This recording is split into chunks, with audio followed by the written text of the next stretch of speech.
Hi everyone, today's topic is main green house gases.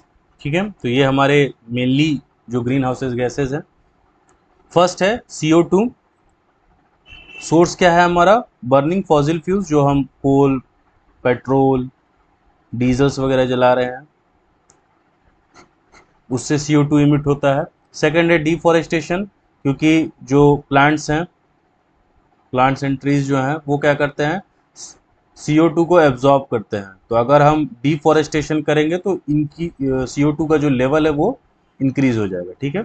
Heat trapping power, तो ये क्या है, CO2 का जो हीट ट्रैपिंग पावर है वो मॉडरेट है। ठीक है। सेकेंड है मीथेन, CH4। तो ये लाइव स्टॉक जो एनिमल वेस्ट होते हैं उससे कुछ मीथेन निकलता है। Second is rice fields and land fields. देखो, लगभग दोनों में एक ही प्रोसेसेस काम आते हैं। मैं एक का बता दे रहा हूँ आप लोगों को। लैंडफिल्स क्या होते हैं? लैंडफिल्स, मान लो ये एक एरिया है। ठीक है। इतने दूर तक हमने डिगिंग की और इसमें जो वेस्टेजेस हैं, फूड स्क्रैप्स और ये सारी चीज़ें हमने इसमें डाल दिया और ऊपर से फिर मिट्टी डाल दी। अब हो क्या रहा है, यहाँ पे डिकम्पोजिशन शुरू होगा। डिकम्पोजिशन शुरू होगा, और ये जो डिकम्पोजिशन हो रहा है वो without the help of oxygen हो रहा है। ठीक है ना, विदाउट ऑक्सीजन हो रहा है, जिसको आप एनारोबिक कहते हैं। तो यहाँ पे जो बैक्टीरिया होते हैं, मिथेन नोजेनिक बैक्टीरिया, ये क्या करते हैं, इसको जो चेंज करते हैं तो यहाँ से हमारा CH4 और CO2 बोथ इमिट होता है। ठीक है। और इसकी जो पोटेंट पावर है, यानी जो हीट ट्रैपिंग पावर है, वो 25 टाइम्स ज़्यादा है CO2 से। ठीक है। तो मीथेन ज़्यादा खतरनाक है हमारे CO2 से। Third is nitrous oxide. तो ये आपको पता है, फर्टिलाइजर्स वगैरह आप पढ़े हैं, NPK होता है। तो फर्टिलाइजर से इमिट हो रहा है और इंडस्ट्रियल प्रोसेसेस से होता है।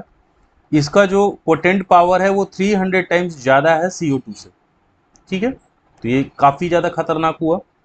नेक्स्ट है वाटर वेपर। तो ये तो नेचुरली प्रेजेंट है, और लेकिन ये भी क्या कर रहा है, वार्मिंग को एम्पलीफाई यानी इंक्रीज करता है, और ये बहुत ज़्यादा अवेलेबल है। ठीक है ना, ग्रीन हाउस गैसेज में सबसे ज़्यादा अवेलेबिलिटी इसी की है। Third is ozone. अब देखो, ओजोन दो जगह है आपके, एक है स्ट्रेटोस्फेयर में, एक है आपका ये ट्रोपोस्फेयर में। ये ट्रोपोस्फेयर में जो ओजोन है उसके वजह से ये जो एमिशंस हैं, GHG, ग्रीन हाउस गैसेज जो हैं, इसके वजह से जो हमारा हीट ट्रैपिंग का जो पावर है वो इंक्रीज होता है। ठीक है ना, ऐसे ये है मॉडरेट, बट ये भी क्या करता है, वार्मिंग करता है। ठीक है ना, ये भी हीट के लेवल को बढ़ाता है। ठीक है। यहाँ पे एक मैंने ग्राफ दिया है कि 2017 में आप देखेंगे तो मीथेन का लेवल हो गया, कार्बन डाइऑक्साइड का हो गया, और ये क्या लिखा हुआ है, नाइट्रस ऑक्साइड हो गया। इन सभी का लेवल काफ़ी ज़्यादा इंक्रीज हो गया है। ठीक है, ये 2017 का डाटा है। तो इन सभी का क्या हो गया है, लेवल काफ़ी इंक्रीज हो गया है। तो इससे हमारा जो ग्लोबल टेम्परेचर है वो राइज करेगा। ठीक है। तो फिर मिलते हैं हम लोग। बाय।